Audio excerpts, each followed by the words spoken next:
We're so excited. How about a Monday of Life on Purpose Live? We have Buck Storm coming with us. He is a very interesting person. He's a musician. He's a very prolific writer. He's an Israel expert. We just have so many things we're going to talk about today.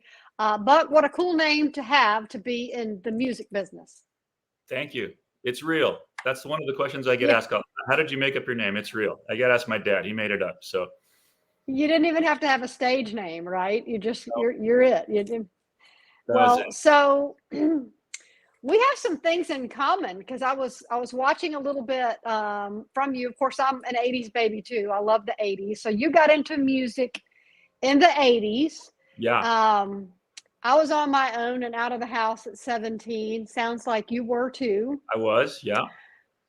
And we also both love Keith Green. So we'll touch on some of those things. But let's talk about when you were on your own at 17. You were already a Christian and you went into the music business. How did you know to do that? Because obviously it was the right thing for you because you're still doing it today. Well, it was, like you said, it was the '80s. You either went to college or became a rock star. Those were your two choices, as a young man in the '80s. That's the way I look at it. But I had a group of friends in Arizona that we played music, and all Christians. Sometimes our idea of Christianity might have gone off the rails a little bit, but we were, somewhat fanatics. I wound up going with one friend to New York for a while. I was a street musician in New York when I was 17 for a bit, came back to Arizona and then landed in LA. And that's where I spent most of my early formative years of how to starve in the music business. That's where I learned those great things. I have so many stories I could tell you about that, but yeah. And, we were believers and we went there and I would have to say that LA, chewed us up and spit us out a little bit. I did have my days of wandering away from the faith for a while, but Mm-hmm. it's just funny when you say, I'm one of those guys that I honestly believe that God has had his hand on my shoulder since I was a kid. And I can't answer. I can't say why, some people would say Calvinism. I don't know. There's all kinds of reasons to talk, to say, but in my life, it just seems like even no matter where I wandered, God wandered with me and pulled me out of some very dark and sticky situations. And I just have to praise him because here I am today, still alive. And my Yeah, life is that's beautiful. That's pretty incredible. So, everybody gets out of high school and everybody wants to go be a rock star. Yeah. And so you've been able to actually do that. What do you say to someone who has that dream and they want to go see the bigs and do the music industry? I mean, you've learned a few things. You would do the same things on some things, and what would you do differently? I think as a young man, I created art. I think when I look back, maybe out of some desperation. I think artists maybe do that. You live a lot of pain. I came from a pretty dysfunctional home. Mm-hmm. I think there's something in every artist, no matter whether they're painting or music or writing books, whatever it is, that there's something in you that says, "Hey, somebody noticed me. Somebody see me. I have value. I have something to say."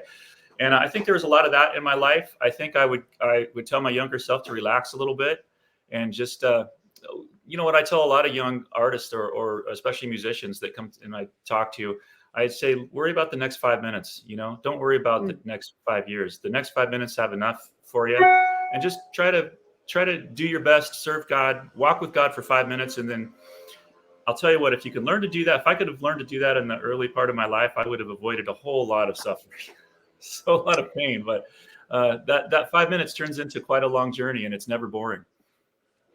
That's so interesting, especially from the perspective of God's always had his hand on your shoulder. And when you wandered, he wandered with you. I'm a real planner. Yeah. And the reason that I'm a real planner is because all those 5-minute things that I did, most of them didn't turn out so good. Yeah. I dug my own pit a few times. I came from a mess of a family too. But, you know, you talk about, as a writer, you talk about we live in such a world where people feel nameless and faceless. And I want to touch on that because you just talked about as a musician, you just wanted somebody to notice you. I think we live in a world now where it's not just the young people saying that. I think a lot of people have gotten lost in the social media age. Oh, yeah. But what do you say to people that do want to be noticed? And as Christians, what is our job to notice them? Well, I think if you can relax and take a breath, you'll find out that you do have value uh, in the Lord, and that's the only value that matters that I found. The danger with music, for instance, if you have any success, which most people don't, and I understand it's a uh, it's a varied road, and everybody has a different path on it. But you can get to the point where you have to have 5,000 people shouting they love you to feel normal. Then that's a bad place to be too. And so Yeah. you have to find your value where value is worth something. And I think that's in God. That's the only place that there is any real value. And the fact is, if you take a look at who God is, He is love. I mean, and He's loved us since before the foundation of the world. He's had His arms around us, and Yeah. I think I'm getting older and dumber. When I was 17 and went to LA, I knew everything, man. I was Yeah. a genius. You should have seen. Absolutely. Now I just know that what, God loves me, and I don't know what the next 5 minutes holds, but I'm gonna wring every bit of life out of it that I can, and I'm gonna do it with Him. I think that's so interesting because, the Bible says live one day at a time, but we don't do that. I mean, it says our grace is sufficient one day at a time. Yeah. So, well, let's talk about the dysfunctional family because you obviously overcame that. A lot of people struggle with their identity coming out of that. What is your advice to someone? I mean, we pretty much all came from a broken, dysfunctional family. Yeah, So, sure. how do you get out there and make your way regardless of that? Yeah, I don't want to act like my story is unique or there's something special about it. So many people come out of, are children of divorce or affairs or whatever's going on, alcoholism, abuse. I think at some point you have to be able to, and so much easier said than done. You have to be able to lay that aside and say, okay, I'm going to be my own man now. That Yeah. stuff's not going to control every bit of my life. Um, I found that sometimes a lot of guilt can accompany people with that. Like you feel guilty, like maybe you did something wrong, and that guilt can play into your adult life, even into your 50s. Believe me. And you have to make conscious decisions to say, I'm going to lay that aside, and I'm going to be who I am. I'm going to do the best I can for my family. That's the choice I made. God has blessed that tremendously. My wife and I have been married for 34 years. She's my best friend. I have 2 grown children that are still, for some reason, like to hang out with me. I don't understand it, but that makes I feel wealthy beyond imagination. I have 2 granddaughters now. It's just, and I've just decided I'm going to do the best I can for my family. You have to just get on with your own life.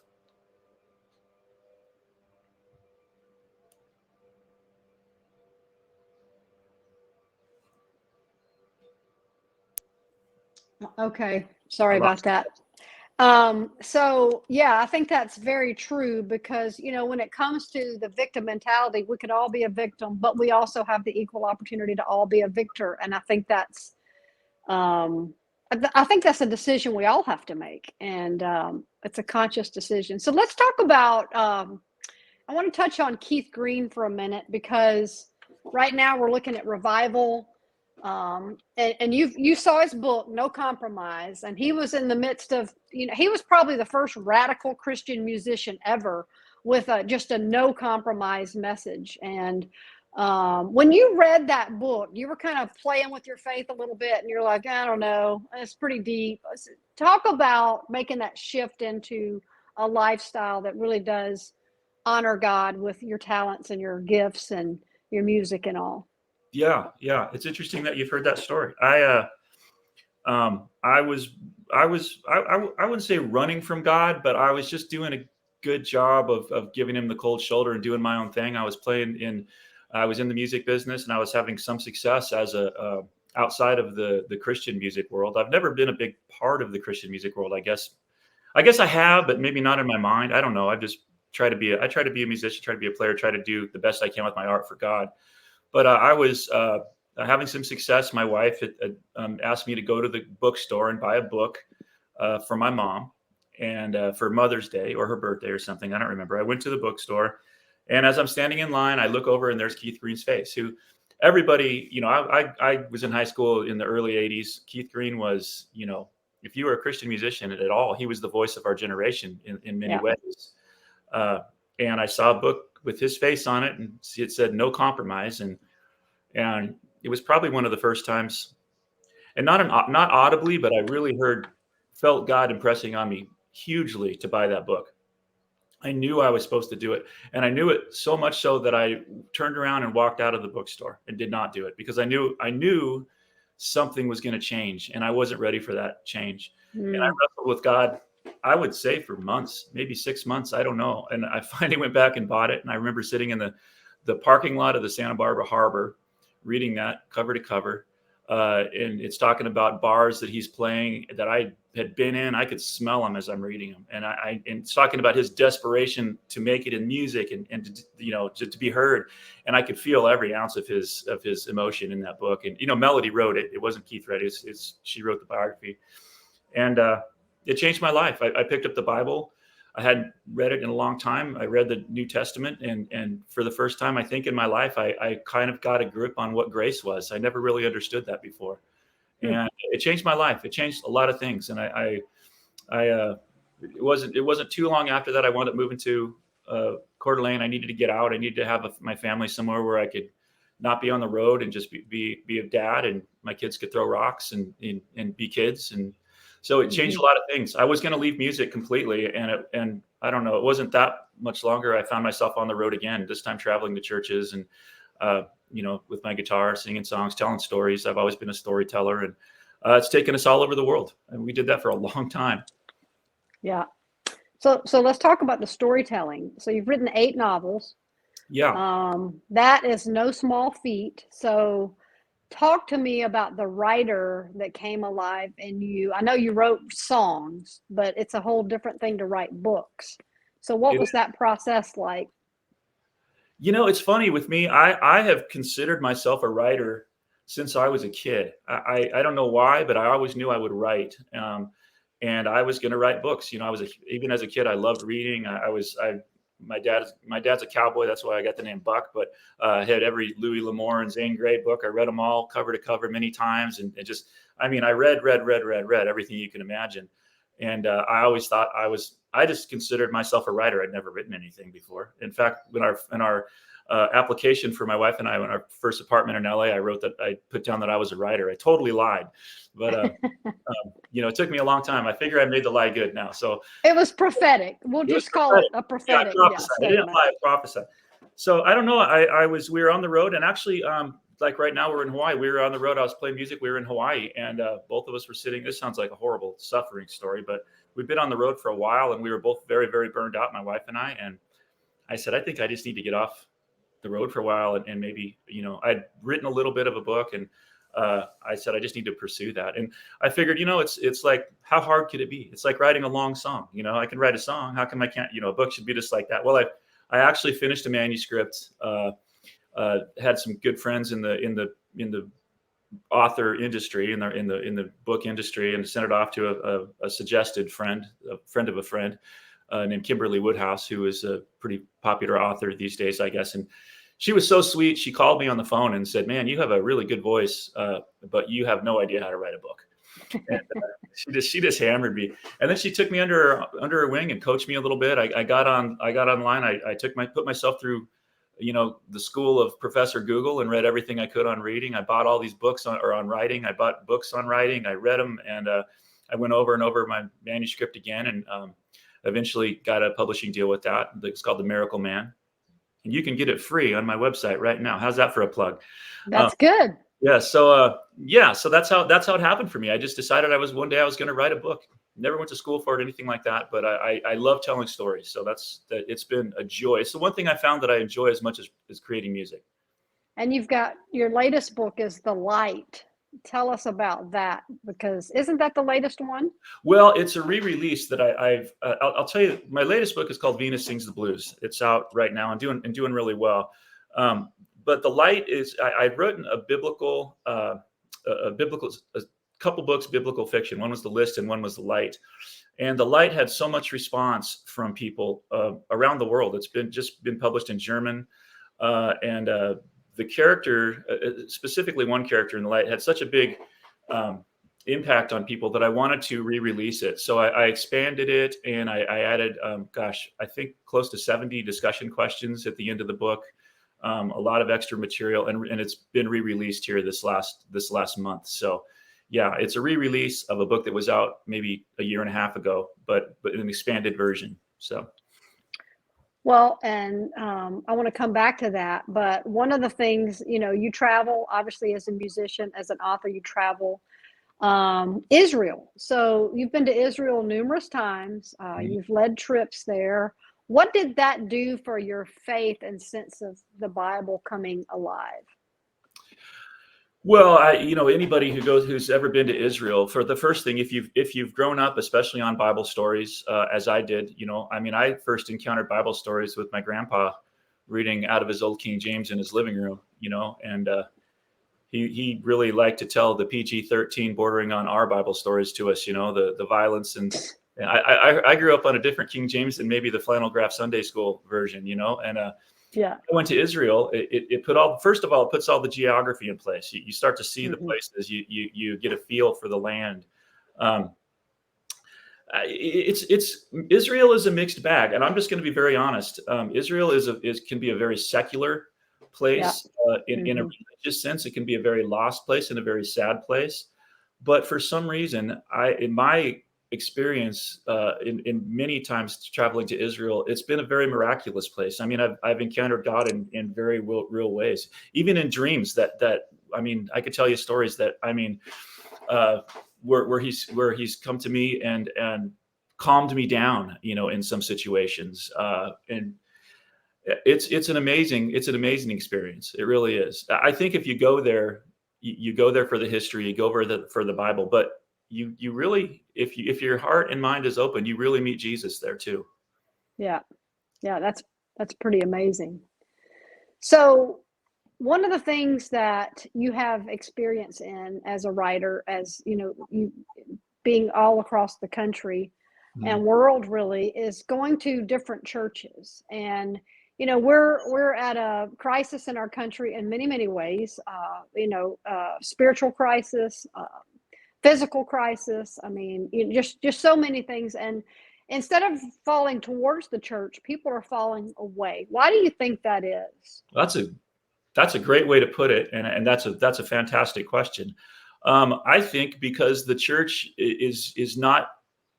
I'm not a guy that beats the church up. I believe that Jesus said, "I will establish my church, and the gates of hell will not prevail against it." What I do sometimes beat up, and I'll admit, is cultural Christianity, which I think can be very shallow and very ingenuine. And I think in everybody, and especially now when things are tough, people are looking for something real. They're looking for something bigger than themselves. And if they show up at a church and suddenly are kind of just categorized, and they might not have even hear the term or not even realize it, but suddenly they're a tithing unit, to some board of elders somewhere. They're a means to an end. They're not experiencing something real. I look at so much of our worship today. I'm just going to be brutally honest. It's not genuine. There's so much show and there's so much fakeness going on, and nobody likes that. People aren't stupid. They realize it right away. And especially younger people looking for something, they'll just go look for it somewhere else. You got to let them encounter Christ. That's the only thing that's real. That's the only that's ever going to be real. And so people are looking for hope. People are looking for hope, and I just read something last week that I find alarming.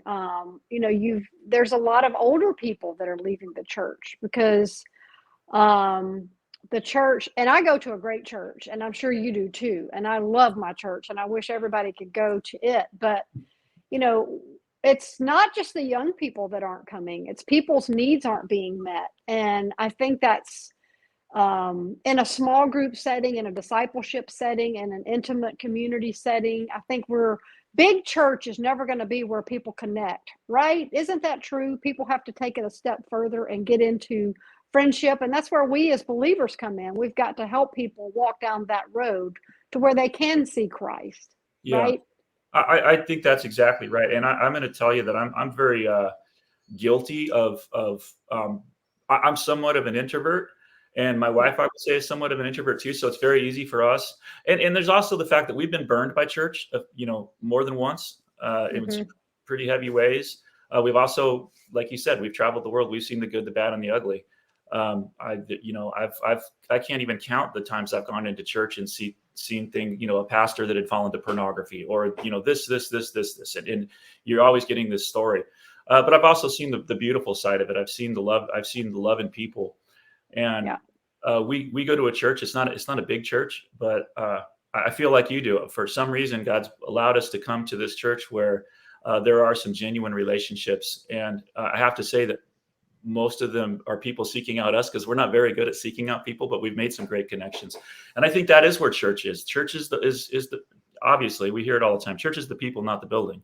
Yeah. And so you've got to make those connections if you want to actually experience it. But it can't be surface connections. It's got to be genuine, real connections. You have to get into people's lives. You have to allow them into your lives, and let them see the real, the struggle. Nobody's perfect. That's the thing about churches. It's messy, man, because it's messy because it's filled with people, and people are messy. And I think that's why God's so involved. Well, and you're like me. You've raised 2 kids. You have grandkids, and our kids came through the tumultuous ages of the church was changing and things like that, which is good. I mean, change is good, but what do you say to the church is us. I mean, we're the people. We're the body of Christ. So while people may go to church, when we don't go to church, how do we carry the church into the world effectively so that perhaps we can reach someone who may feel nameless or unnoticed? Yeah, I think that's another great question. And one thing that I've really been focused on lately, that I feel like God has been really speaking to me about, is when you walk out of church, when you walk into the world, we have in us as believers the Holy Spirit. Yeah. And when my kids were little, I taught them this song. I made up a song for them: love, joy, peace, patience, kindness, goodness, faithfulness, to learn the fruit of the Spirit. And I've gotten to the point in life where if I go into a ministry, or I'm around something and I don't see the fruit of the Spirit, I'm just not that interested anymore. And I think that's how we make a difference. We focus on allowing the Spirit to drive our decisions, drive our emotions, drive our attitude, drive our interactions. And we see the love, the joy, the peace, the patience, goodness, kindness, faithfulness, gentleness, and self-control. That's a big one, I think. Mm-hmm. If people see that in us, it's irresistible, because if they see that in us, they're seeing God, and that's what they want. That's what they're looking for, whether they know it or not. So I think everything comes back to the fruit of the Spirit, to allow God to be God in our lives, no matter what building, not what roof we're under at the time. Well, and one of the things that we're not taught very well, what is one of the fruit of the Spirit, is long suffering. People suffer, and if they don't have somebody that they can help them deal with their suffering and confess what they're going through, it's tough to walk through a battle all by yourself. And I think that's where the world is today, is feeling very isolated and alone. It's off the charts as far as depression and anxiety goes. Yeah. And so we've got that's one of the fruit of the Spirit, is long suffering. And who wants to learn that, right? Well, it's hard to be patient, with people. I know the story I told you earlier, when I first moved to Idaho and was kind of not new to the faith, but new to the reality of really understanding that Jesus was present in my life every second. There was a man older than me that this has to be the Lord, but he was looking for a place to have a Bible study. We said, hey, do it in our house, because I felt like I needed somebody around. And that man took me under his wing, and he was long suffering with the idiocy of this musician, coming out of a different world that he didn't understand. But man, I remember the conversations we had, and I think now, if I could be that in somebody's life, it would be great. I don't know if I have the patience that he had. I know I don't, but God does. And so you try to be available. Yeah. And I think that's important, because that really boiled back down to a relationship that took place over time. He met you where you were, not where he thought you should be. Yeah. He never judged me. That was something I was so blown away by, because I wasn't used to that from Christians. Yeah. Yeah. That's so true. So, my favorite topic is purpose and identity, because I believe that identity, a strong sense of identity and who you are, results in purpose. I mean, it's what happens as you live your life on purpose. But a lot of people struggle with that. What do you say to someone and they're like, I have no idea what I'm supposed to do with my life? Well, let me go back to the light, the book, The Light, for just a second. And let me just talk about one of the characters I wrote. Her name is Sister. She's a prostitute in Lower City, Jerusalem, which was the kind of the slums working area at the time of Christ's first century, down around where the city of David is now, part of that. And I wrote her because of this exact thing. I look around the world and I see so many people with no identity. I mean, one of the things that just breaks my heart is I see these young girls on Instagram and, doing the TikTok videos with as few clothes on as they can, just to try to get somebody to notice them, saying, hey, I'm alive, I'm here. And so Sister was a person in the book that I wrote that she was so inconsequential in the Jewish culture as who she was. They didn't even give her a name. She was just Sister. She's somebody's sister, and she was used from the time she was a kid. And but Jesus comes on the scene, and though she kicks and screams, there's a journey to faith, and not just a journey to faith, but a journey to identity with her. And that's what I see in our culture today so much. I mean, social media is a great example. I think the most extreme example are young men carrying guns to school. I mean, somebody look at me, somebody notice me. I want to be famous for whatever, and that's the big lie. That's the big lie. That people are being pulled into that lie, and that's a purposeful pull. It's an evil pull, It is. And we see it, but that's what's happening. And it's not just in our young people; it's everybody. I like to say, you're just a number. You're a vote. You're a tithing unit. You're relegated to being used as a chess piece for somebody somewhere, and that is not who we are in God. And that's, God gives us purpose. We had purpose.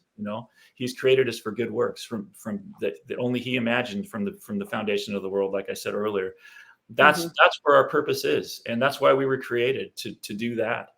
And one day, here we are. We sit in America, so we have an American view. I think that God has an eternal view. America's just a tiny part of that. Not that He doesn't care, but He's not biting His nails. That's the thing. He's not out about it. And one day, I said that I feel like I have His hand on my shoulder. I have had. I still will. Millennia from now, when this earth is a distant memory, and His love will be what matters, and His love will be my reality. Yeah. And we live in that now with purpose. That is our purpose. Yeah. And it is. Yeah, we do have hope. And, you say Yeshua is love. And, that's how we change the world, with our story because you're a story guy. I'm a story person too. And then we share our stories about how that love changed us. It's not about the rules or the do this and don't do that.